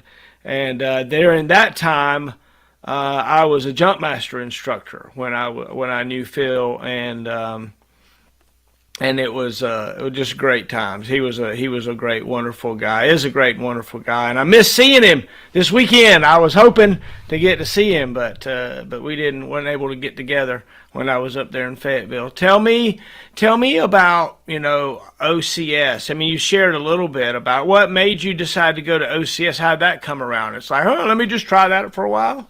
Yeah, that's a great question, and thanks for asking it. So, when I was actually in Warrant Officer Candidate School, I got in a little bit of I had my integrity question. I had to repeat a phase. So I was, I didn't ever want to go through something like that again. And, but while I was there, I think it was the week we graduated, you kind of hear about the benefit. There was a class called the Benefits of the Army, for whatever it means. CW4 retired Flanor gave the brief. No idea why I remember that. But there was I think a Harvard graphics. I don't think we were at PowerPoint yet. That he threw up, right? You remember all these multi-mate? This is a great conversation. You're making me remember all this, the Zenith 286s. But he threw this slide up that was basically like 99% of them will make W2. Of those W2s, I think 70% would make W3. This is 97. So this is him looking at the Army then. This is before the Pitchfork Greek Army After Next and all the other stuff came. Transformation. This is way before trans. And then he's like, out of those 75% of the 99% that make W3, only about 50% will make W4. And I just started running the numbers, sitting there with a scratch piece of paper, and I thought, my God, if I don't make W4, I'm going to get riffed out of the Army at about 16 years because I was a young warrant officer candidate. Now, this happened to the Air Defense Artillery Warrant Officer Corps much more frequently than anybody wants to. I hope this is one of them little layers that you learn something else again. Really interesting. So I actually started thinking about officer candidate school at Warrant Officer School just for the survivability. I thought, I am a staff sergeant. I would never have to get promoted again. But now I'm going to go through as a W1, and if I don't make, which is less than a 50% cut, which I think I can do, but you're one bad mouthing a freaking major away from getting that, right? So everything matters on an OER for an officer. So I thought about it, and then after 4 years, I guess, of all that work in that motor pool, I would watch my lieutenants leave the motor pool about 1400, go play softball, and I'm like, man, I was working late when I was in NCO. Now I'm working late as a warrant officer. Why can't? And then I thought, man, I kind of want to guide on again. I want to do something than just run motor pool. Talked to my branch manager and said, man, JB, or chief, my warrant officer branch manager said, you just won, Army Award for Maintenance Excellence. I'm going to put you straight in the tank battalion. You're ready. I didn't want to go to a tank battalion. Let's turn the heat up. Let's turn the heat up. Well, yeah, I'm just going to freaking. I'm going to spend the rest of my life with hydraulic resistant fluid and WD. What's the 70-90 weight in the axles? I don't want that. I want to command. I want to be around soldiers. I want to have fun again. And so I put my packet in, and my brigade commander was like, Chief, are you sure you want to be a lieutenant? And he brought me in. You're going to have to tighten up your little rough edges here a little bit, buddy. But they endorsed me. My post commander, 2-star, endorsed me, and I went down to OCS in 11. I was actually on the obstacle course with Phil Weaver on September 11th of 2001 when a guy named Al Prizer was our company commander. And at lunch, he pulled us around and gave us MREs. We had 144 candidates in that class. We ended up with 102 of us graduating. But about 70% were these college ops, which are kids that just basically come in with a bachelor's degree, go to boot camp. So it was really incumbent upon the rest of us to kind of, really help them through OCS. And again, it was another one of them challenge. Like, what am I doing here, man? So did you enjoy putting second lieutenant bars on? Was that an exciting experience, or was that I don't know what I would feel like, honestly, at some level to put second lieutenant bars. I don't want to take anything away from a second lieutenant. I don't get it, but you know what I'm talking about. At some point, you're like, hold on just a second. I got a little experience here. I'm not, I went another way with it, Will, and thanks for recognizing that. So the moment I became a second lieutenant, look behind me. You see that flag up there, and there's a sword up there, a saber? Yeah. I actually was a distinguished honor graduate. I beat Phil out by minuscule points to be the DHG. He was my XO when we graduated. Yeah. And I got that when I walked across the stage, and I thought, I've been a lieutenant for 2 seconds. I got the nicest award I've ever gotten. Amen. Right? And then I didn't really want to be a second lieutenant. I mean, I wanted to be a first lieutenant because everyone wants to be the shavetail. And I got to the 101st, and of course everybody, hey, sure, you want to get a can of beef for the horn? Because I looked relatively young back then. And I'd look at these NCOs, and I thought, and I actually took all my airborne stuff off. So I kind of played the role, right? I wanted to see how these guys would treat me. And they didn't miss it, right? They treated me just like they thought I'd be a college kid. And then one day the old man came down, the colonel, a guy named Jerry Chastain. He's like, where's my snake eater? And everybody's like, how does the colonel know the lieutenant? But he'd already seen my ORB and knew who I was. So then the word got around. Everybody was like, why didn't you tell us? I'm like, it goes back to the golden rule, right? And one thing, and I didn't want to do it, but I tell you what I learned, Will. I never treated lieutenants bad the rest of my life. And I might make a lot of people on this, looking at this kind of angry, but what I've figured out is I think that captains and sergeant majors are wrong in our U.S. Army for the belittling of the lieutenants that they do. Now, I think there's some positive to that because you end up with a strong officer that can come out. But officers sometimes fail. And I didn't understand that until I walked a mile in their shoe, brother. I didn't. So when I was the old lieutenant and I'd had these 22 and 23-year-old guys come up and saw the E7 yelled at me in front of everybody. I'm like, well, don't get into it because you're never going to win that. But what you need to do is pull him to the side and ask him what he got out of it. Everybody knows he's the man. It's really interesting that you asked me that because more so than being a warrant officer, I really saw that man, we got to get better here, brother. And so I never tolerated it as a captain or a major unless some guy put himself in a position. If you want to get into it with an E8 and you're a lieutenant, man, You're on your own, brother. But yeah, that was just kind of off the cuff. I never really expected to say that, but it's just something that's kind of stuck to me because I just kind of saw the other side of that, and like these guys are, supposed to be in charge, and there's some that probably maybe haven't really earned it. But I think that also that O3s and E9s particularly, just my personal perspective, probably belittle them a little too much in our culture, in our Army culture. Yeah. Amen. Amen. Yeah. There's an old joke that says the best sayings in the Army is the lieutenant saying, "In my experience," the captain saying, "I've been thinking," the NCO saying, "Trust me, sir," and of course the warrant officer saying, "Back up, watch this shit."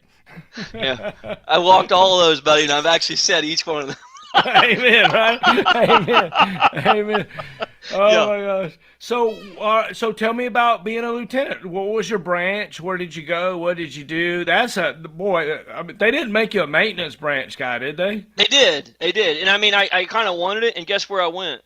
Where? The 101st. I didn't want around that heavy stuff, man. Oh yeah, right. I wanted to take care of M4s and freaking M240 Bravos that was just replacing the pig back then, right?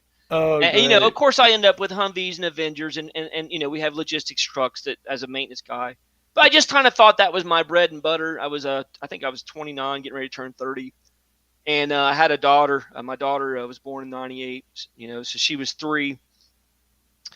And I wanted to capitalize on some of that time with those lieutenants would leave at 1400. But unfortunately, Operation Iraqi Freedom, and so I ended up deploying for 2 out of the next 4 years.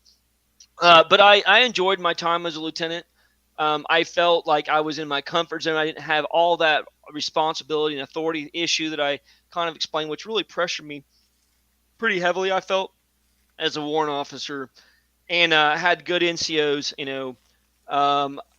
good camaraderie. There was a couple other lieutenants in my battalion, Walter Floyd and Ryan Schwenkhart, prior E7s when they went to OCS. So, we were kind of the stalwarts, and then we had a great Lieutenant Mafia. And I felt like, we kind of bolstered our battalion there in the 101st.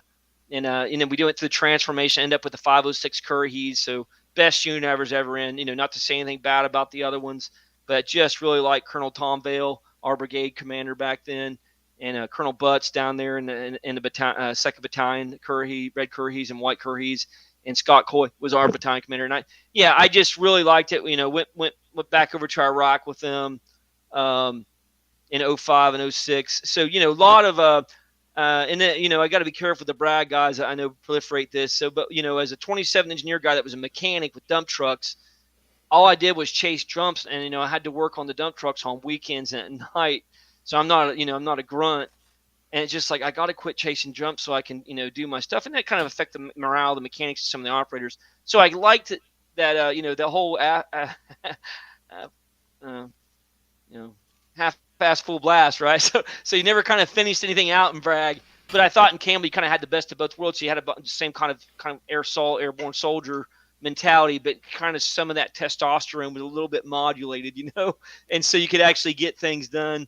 And I ended up liking, never served in the 82nd other than being attached to him. But I really enjoyed the 101st. Loved my time there. Loved the mission. Even the time we deployed to Iraq. Just a great unit. Dave Petraeus, the guys that replaced him, just a great unit, great mission. And that was kind of babbled on there. But I really, really enjoyed my time as a lieutenant and a platoon leader, and ended up commanding as a lieutenant. My commander broke his neck, so I ended up commanding. Of course, all my padres called me the lieutenant commander because I was the only lieutenant and they were all captains. But I had a great time. That's great. So you ended up commanding one of those units in the 101st as a lieutenant? Yes, sir. Yeah. Oh, that's awesome. It was good. Awesome. Yeah. I really enjoyed it. And so I think just going through that, and then getting out of the motor pool and getting back around soldiers and rock drills and training and PT, not just, parts, issue, troubleshooting, services. I liked it. So I got to leave the maintenance arena. I was a maintenance warrant, or maintenance officer, and then a platoon leader, but I also moved up, became the battalion 1, company commander, brigade maintenance officer, brigade support operations officer. So I got to do a lot more, S3 Air, went to, I'm not a jump master, so I know I'm surrounded by jump masters. So I brought my Pathfinder certificates and went to Pathfinder school, back to the whole be all you can be. Just a great unit, great environment, great community there in Clarksville, Tennessee. I mean, probably a lot like Fayetteville, just to put your arm around the soldier and hug him. Just great. Really enjoyed my time. Yeah. Tell me about, meeting your wife. Are you married now? So I'm divorced. I'm engaged. Okay. But my first wife, I think you're probably driving toward my children. Right. She was from Panama, so I was down there for 3 years. Met her in Panama, going to college with her, right? And we were married in '95, and then we were at Fort Sill. Actually, I think she got pregnant at Bragg. Had Ashley when we were over at Fort Sill, so she's a Reynolds Army Community RACH baby, and that's a whole life-changing experience. Here you're juggling priorities, right? So you got work, you got the spouse, you got the kids, and then just trying to not understanding, probably understand for the first time in your life how much your mom and dad love you, once you kind of have this kind of never-ending love for this little creature that you've created that's kind of a blank sheet of paper that you have to teach. And then, missed a couple years of her life because of Iraq. And so that was challenging both for me and for her, and I'm sorry for my spouse at the time. But, went through, life changes people, and contemplating a divorce in '07, and my little man shows up. So there's a picture of him on the video in a tux. He's now taller than me. He's 14 years old. And he's a little bit taller than me, but he was born in 2007. And he's a Clarksville, Tennessee volunteer guy, so he was born there. And then I think that's a wrap for the kids. We got 2 kids 9 years apart, and everybody always asks, yeah, they're the same mom and dad. Lots of deployments in there. And then, they've been a blessing. One thing too about a parent, you realize that you still love both of them, and you kind of split your love. It just it's like a biblical mana thing. It just keeps coming, right? And seeing them grow up, my daughter now is 23. There was several pictures in your slideshow that you pulled, and I appreciate that. She's doing good and is getting ready to graduate Arizona State with a bachelor's in leadership, organizational leadership. And my son has went into the music world. He plays, a trombone and a jazz, the saxophone and a clarinet. He's really into all types of music, and he's in 9th grade. So my spouse and I went our separate ways about 3 years ago. And so my kids actually stay with me. My daughter moved out, but my son stays with me, and then he sees his mom occasionally, who lives in the area here in Fredericksburg, Virginia. But, I kind of rambled off on a tail there. But, yeah, it's been a great experience. And especially as I don't think I've always felt like that, and I feel like you captured it great in the video. But I've never really, that's work and this is play. It's just all been one big party, And so the kids have always been kind of integrated into the Army. Quick story, I got a Joint Service Achievement Medal when I was at the Defense Intelligence Agency a couple years ago. I never had that medal. So it's kind of cool because I get to move the rack a little bit, Not really into the rack thing. You just but it's kind of neat. It's a different medal. And I brought it home, and I was like showing my daughter, who was about 20 at the time. And she kind of was like disinterested. I'm like, it's kind of cool. And she's like, Dad, you always have some medal. And I looked at it from her perspective. If she's always been to something, I'm standing up and giving a speech or saying something. So it's just all some other stuff Dad did. It's kind of funny, Will. Yeah, that highlights a very interesting point, right? We're never heroes to our own children, right? Will Smith wrote a book the other day. I read Will Smith's book, and he's like, my kids, they don't know me as some international movie star. They just know me as Dad, Yeah. And so you don't know what you don't know. So, yeah, it's really interesting doing some of these interviews night after night and talking to so many people, trying to understand what the value of these stories are, what the value of our stories are. I know I wish I had my grandfather's story. I wish I could sit down and interview him and pick his brain just one more time. And that's kind of what we're trying to do here, is pick your brain and get your memories down so that somebody has something to point to and say, hey, remember JB said this, right? And you're like, hey, that was cool. And you can watch it and you can think about it.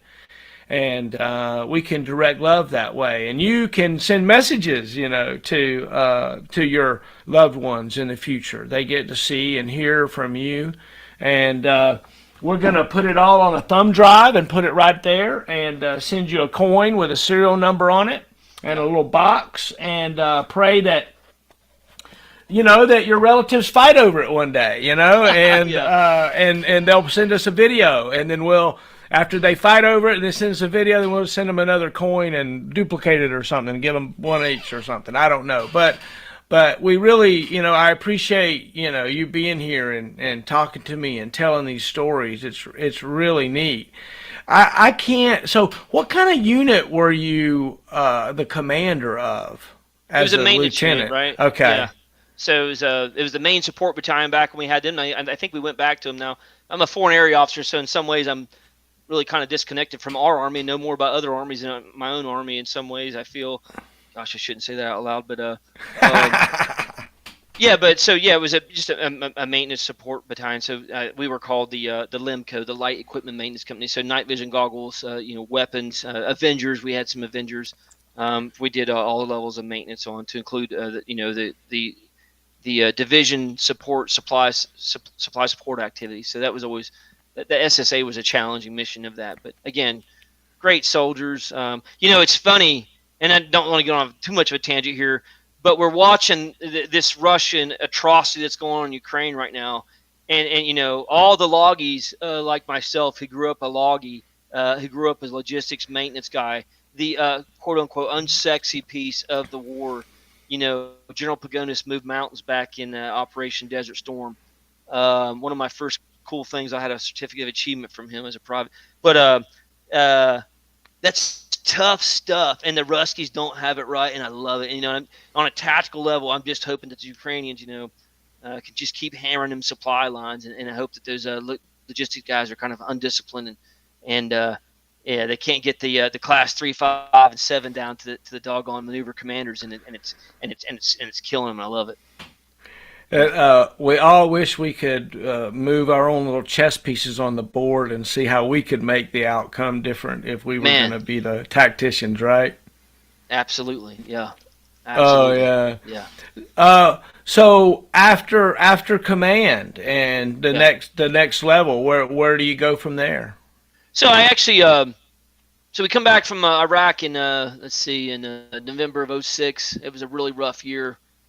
That was a challenging year. It was right before the surge, just to kind of put the insurgency was freaking really on fire. I was down in Baghdad, attached to 4th ID. Our whole 101st 4th Brigade, 506 was down there, and we had a really rough year, man. I mean, I didn't realize, I went to see the movie American Sniper, and I'm watching the end of that movie, and that's my brigade out there, man. That was Walter putting those T-walls out there and walling off Sadar City, and I didn't even know it till I was watching. But, we came back, and I needed to get out. I needed to take a break, man. It had been a rough 4 years for me. The marriage was pretty rough.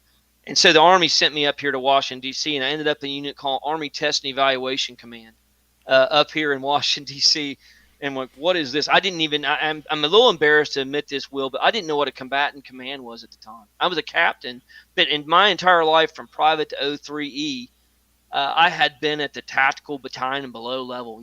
To me, the Division G4 was big. I didn't even think about, not only Department of Defense and other services, but Department of Education and Transportation, like the big apparatus of our federal government. So I come up here to Army Test and Evaluation Command. I really learned a lot there. I got into what we now call the total force. You got civilians, you got contractors, you got GSs, and you got military of all flavors. And I right now I haven't worked for an Army officer for about 9 years. All Air Force or GS or SESs. I only have one Army officer that works for me right now. I have a bunch of majors and Navy guys, right? So I'm total a joint force in the last few years. But at the time, I did not know that. So I really had a great time with the Army Test and Evaluation. And what the Army Test and Evaluation Command does is there basically consumer reports for our Army equipment.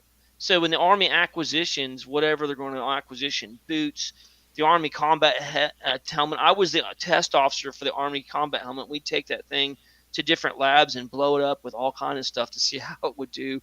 Would a soldier be, so is it effective? Is it suitable? Is it survival? And we go it through an evaluation process, and then we'd put it through an operational test down at Fort Hood, whatever it is, be it a tank or be it a robot. I did a robot as well. And I did that for a few years, and I was going to retire. I ended up in my second command. I actually commanded the headquarters of Army Test and Evaluation Command. So I had a 2-star senior rater. My rater was the chief of staff in 06, still a great friend of mine. He's been retired a few years, a big Roll Tide, Alabama guy. But General Roger Nadu was my big boss, and he owned more land than anybody in the continental United States, I think, except for Ted Turner or maybe the Rockwell. So if you think about Yuma Test Center, Dugway Testing Ground, we got stuff up in Alaska, just these huge, massive these test ranges where we drop bombs or whatever we do on them. And that was really interesting. I ended up with, I think, 136 soldiers in 6 different states on my 888 162s. That's what they're called. Yeah, yeah. So I'd try to find these guys for PT tests and urinalysis, and then I'd keep my building straight for the operational safety. OSHA as a commander, and then I was going to hang it up, Will. And so, 20 years. That's a career. It's a wrap. It's been a good ride. Let's see what's next. So I started off to do TAP. Didn't end up that way, but that's what I started doing. Right. Wow. So you get to 20. You're a captain at the test command. Yep. Testing helmets. Testing helmets and robots. Yes, sir. Oh, and then so what caused you not to hang your hat up? Somebody come with a job that you couldn't turn down? So I got a letter in the mail, right? So the Army reached out to me, right? I actually just threw it in the shred bag today. I just found it. November 2009, I had 19 years in 3 months. And I got an email from Branch, a foreign area officer Branch, said, we looked at your records and we want you to apply. We think you're a great candidate to go represent us in a diplomatic environment. I said, well, what is this? And I heard people talk about FAOs before.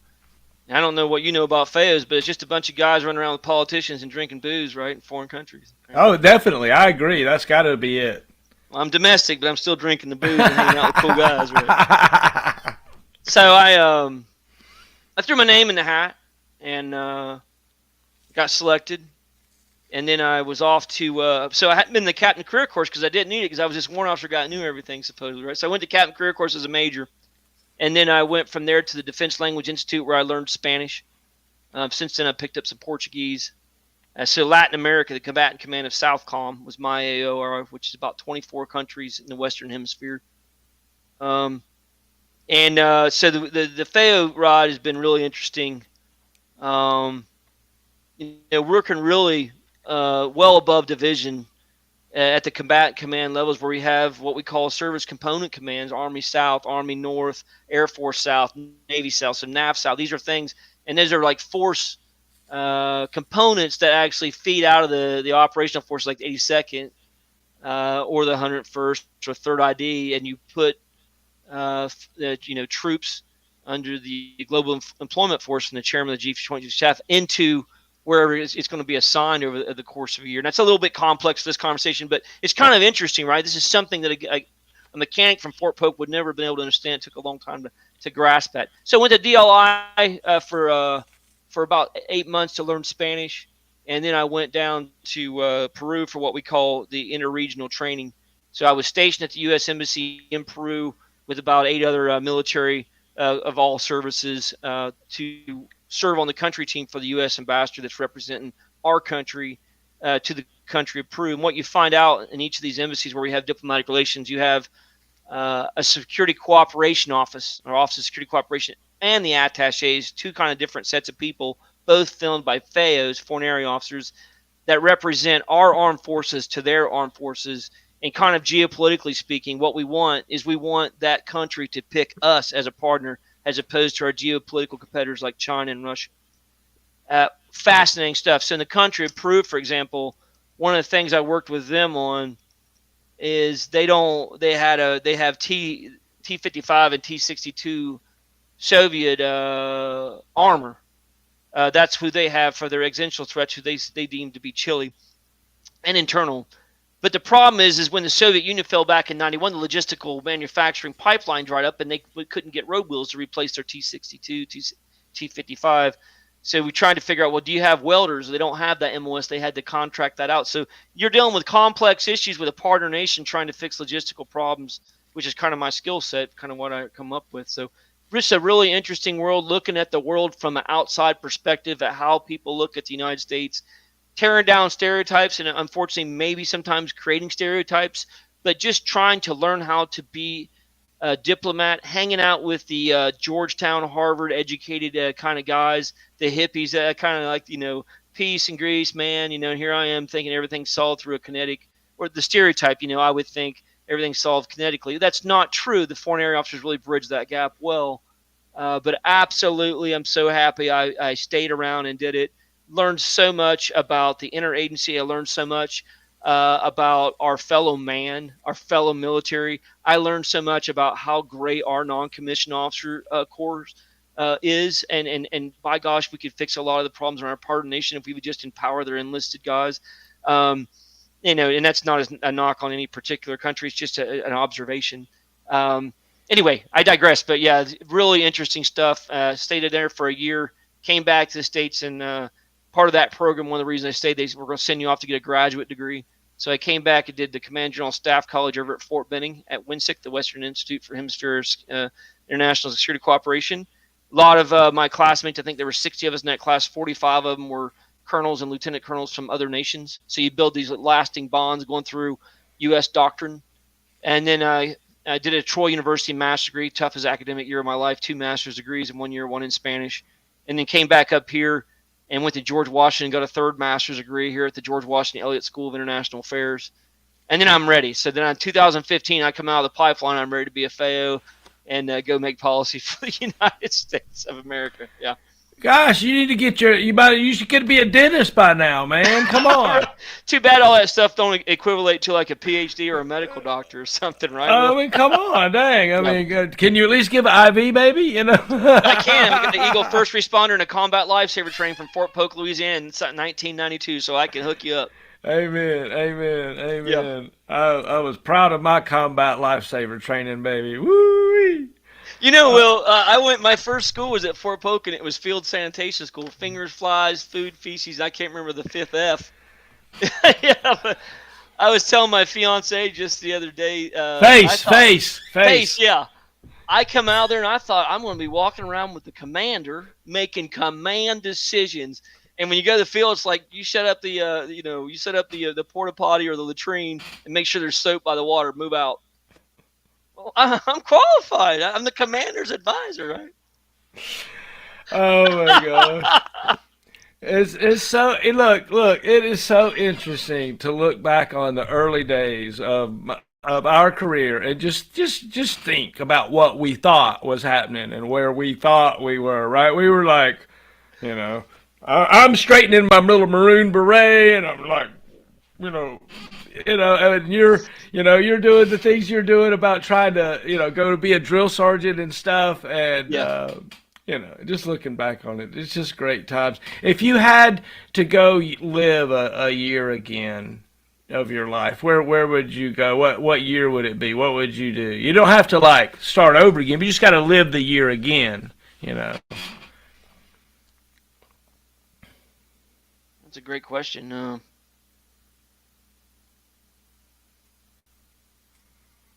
Man, I wasn't prepared to answer that. I appreciate it. Let's see.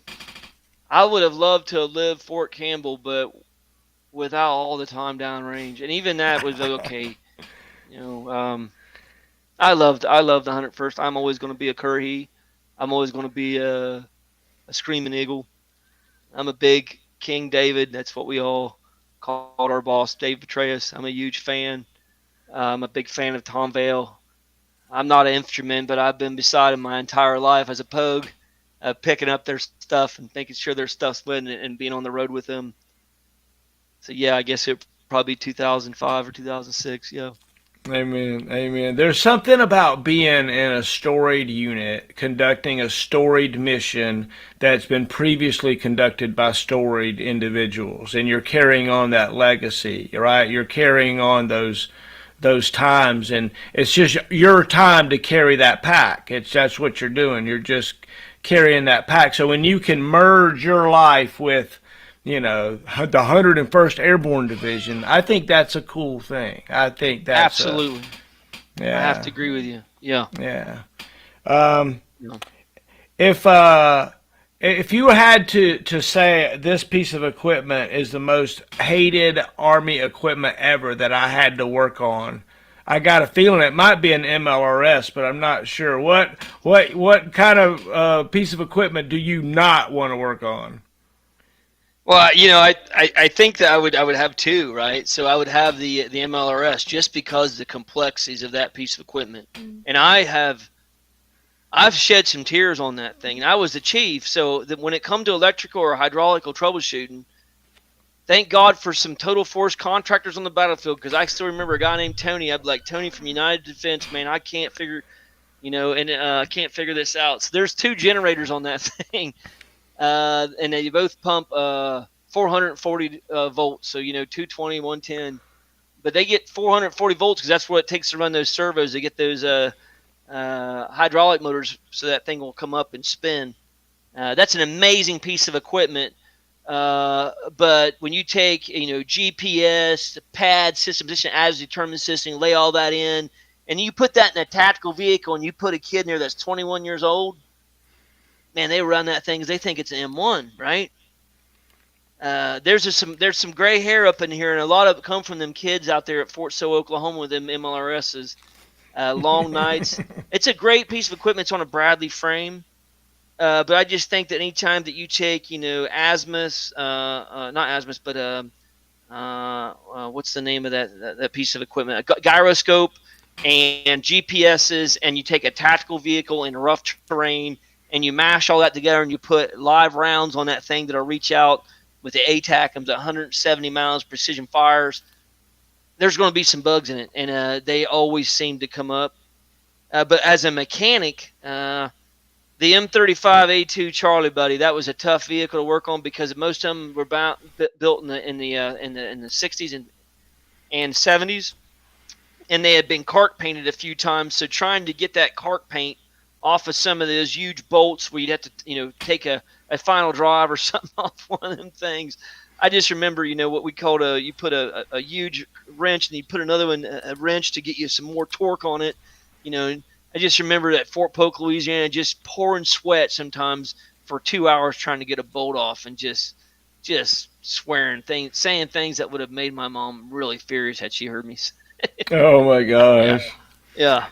Do you ever remember being in danger or maybe helping somebody else that was injured or running to save somebody from a fire or something? Yeah, so 2006 was a pretty rough year for the whole Kurahi Brigade over there on the east side of Baghdad. The Sunnis and Shias were in almost what was a civil war, and we were kind of stuck in between it. Brian Winsky, who just left command of the 101st, was a battalion commander in my unit, and that was a particularly rough year. People that passing away, Paul Finken and Sergeant Major, our brigade sergeant major got hit with an EFP. IED, explosively formed penetrator, really bad type of IED back in January of 2006, and that was like a month into it, and you just kind of know it's going to be a long year. And there was a young guy in 3rd ID that we did the replacement in place and transfer of authority, so we're replacing the brigade that's there, and they were a heavy brigade out of the Rock of the Marne out at 3rd ID, and on Christmas Day, 2005, they hit an EFP and they couldn't get the turret around. So the soldier, he passed away inside the M1. Couldn't get the fire trucks to get the water. Couldn't get it out. So he had a pretty bad way to go. And just that always kind of hurts. Even if he's not one of your guys, but a fellow soldier, knowing if he's driving an M1, he's probably just a kid. And then knowing that Baghdad's, I think, 7 hours ahead of the United States, if someone's getting a knock on Christmas Day from some dude who's supposed to be home in a couple weeks on the Riptoa. And on the way out, it was the same way. Colonel Paul Finken and Colonel McDonough, we were ripped home with 4th ID, and 2 of our O5s got killed in the same Humvee, and Sergeant Gage was driving it. And yeah, just bad times, man. Yeah, it's at some point, we signed a check when we raised our hand and did the things that we did, that we knew that we were going to give our life in the defense of our country if necessary. And it's tough watching that happen around us sometimes and wondering, why it wasn't us and why it had to be somebody else. And sometimes you think it would be easier almost if it was us. Is there a message you would give to those patriots today that are thinking about making a sacrifice for their country? Would you say, looking back on your time as you're bringing it to a close, have you found satisfaction in your chosen profession in the military? Oh, I have absolutely found satisfaction. I really appreciate you having me. This is actually went so much better, at least from my perspective, just kind of running down memory lane. You asked me a lot of questions that kind of provoked some unexpected responses, just things I hadn't thought about for years. I had a boss at 101st who was another guy who knew Phil Weaver from the boys back there at Bragg behind the gate. His name is Matt Ferguson, who is a loggy as well, but a really good guy. And he retired a few years ago as a colonel. But he said something I never forgot. He said, the military, and particularly the Army, and I say that because I don't understand all the cultures of the other branches like I do my own. You never have to grow up, right? We're all kids. You're in high school, you're in the marching band, whatever it is that you did in the high school, football guy, me, you never have to grow up, man. You're with great guys. You're doing a good mission. You're having a good time. You're doing stuff like jumping out of airplanes while in flight. You're doping on a rope or doing some spy stuff off of UH-60. Or hell, when I was with Dick Bowman in Panama, he would fly Nap of the Earth, and that guy, he's a Little Bird 160th guy. That best pilot I ever flew with is that guy. He would fly that plane, that Black Hawk, so fast. I had tears just from the wind streaming out of my eyes, and the tires were just spinning, flying off the top of that triple canopy, man. You don't get that in corporate America, and arguably probably in any other walk of life. And not only those experiences, the people that you do it with. There is a consequence when what we say in the Army and the military, when the balloon goes up. And, I've been blessed and lucky. I've got all my digits, most of my health. I feel absolutely grateful. And to what you said, perhaps maybe sometimes a little guilty. But this country, besides all of our internal domestic squabbles and internal domestic political problems, is an amazing place that our ancestors fought for in imperfect ways over 200 and some years ago. And it's absolutely worth defending, even in its imperfections. And there's no better place to do that than with people from all walks of life and the cultures that you learned. People from Louisiana, the people from Fort Campbell in Tennessee and Clarksville and Fayetteville and in Oklahoma. There's great people that you just get a chance to learn, and you learn while you're with other people doing great things. It's not perfect, but it's pretty damn close. And so if you want to do something with your life and do something that's bigger than you, and do it with a group of people that are from all other walks of life that you'll learn beside and learn from, and go to other places in our country and try whatever it is that they're eating out in Oklahoma or Tennessee or Fort Bragg or Monterey, California. There's no place better to do it than in the military. And why, I would never rally the flag around a coffin. That is a piece of it. And there's a way that we have to honor those who go, our military, funerals and honor system. And I'm not saying that's not something there, but it's just so much more than what you see in the movies. And I would have never met you, Will, without this kind of a shared experience that you and I have had. Even if we didn't know each other at all, we just fell right into this kind of a long conversation about our shared experiences. And so I don't think you can get that in many other walks of life. Amen. Amen. There is a shared experience of the American military, just the phrase "at ease," that is just amazing. It just crosses all boundaries. Everybody understands. It's a neat thing. We're here telling stories. I'm here with Colonel J.B. Bissell. Thank you, sir, for being with me. I really enjoyed it. Really enjoyed it. Is there something that maybe we've left out that you haven't told us about that you think that maybe would be a good story, or maybe even something you want to leave us with?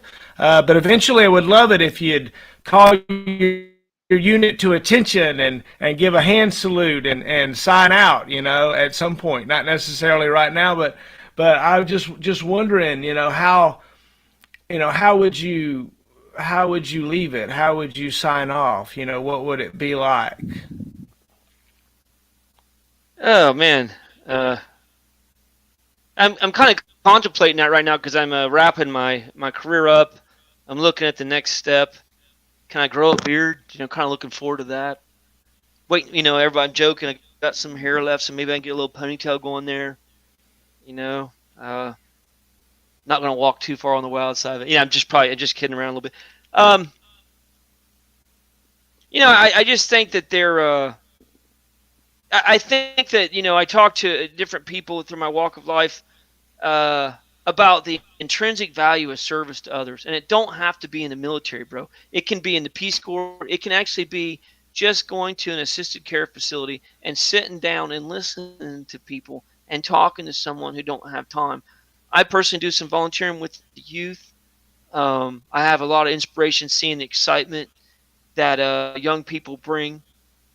And not necessarily just military related. I do a little bit with GROTC, but just take time. If I'm 50 years old, and I think back, you was talking about wish you could spend time with your grandma and grandpa. I became more like of a history guy, and I wish I could have talked about the Great Depression to my grandma and grandpa more. They lived through it. They didn't trust banks. I understand why they didn't, but I didn't back then. But I think you can learn a lot by just having a little bit of service to others. You just carve a little bit of that time out. And I think if you do that, you learn a little bit about this emotional intelligence, you learn a bit about other people. You develop an empathy for other. Empathy is the most important word, not only of leaders, but followers and just people. Try to understand the other person's perspective and try to, put a little bit more into life than what you try to pull out, and it'll make the world a little bit better place. Yeah, that's pretty much all the advice I'd have for anybody. I love it, sir. Well, Hey, let's look at the video we made. J.B. Bissell, everybody, Lieutenant Colonel. Here we go. So you're really about to get married, sir? With you, down the road here in a little bit. Not real soon, but just got engaged last year. Yeah, I got a great woman. She's by my side. She's my rock. And she keeps me between the white lines, man, which is a challenging endeavor. Like a leaf falling from a tree. If I be a shooting star, you make a wish. No, I don't fake this kind of feeling. Never felt so real. My heart is on the table 'cause you're my everything. I do. I wanna marry you. 'Cause when you're around, I know it's true. The way you make me feel is so good, baby. So good, so good. Every single day we spend apart, I wanna be with you. Baby, take my hand, hold it tight just like you do. Feels so good, so good. When I wake up in the morning and I see your face, I'm becoming blind by your dazzling grace. What a beautiful feeling to be close to you. There's nothing else I wanna do. Ooh, and from the fields of flowers you chose to pick me. You're spreading sugar on my misery, and I don't fake this kind of feeling. Never felt so real. My heart is on the table 'cause you're my everything. I do. I wanna marry you. 'Cause when you're around, I know it's true. The way you make me feel is so good, baby. So good, so good. Every single day was kind of blood. I wanna be with you. Baby, take my hand, hold it tight, just like you do.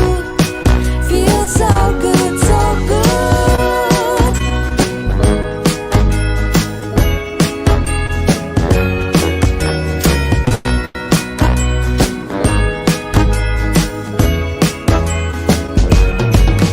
And I do, I wanna marry you. 'Cause when you're around, I know it's true. The way you make me feel is so good, baby. So good, so good. Every single day was kind of blood. I wanna be with you. Baby, take my hand, hold it tight, just like you do. Feels so good, so good.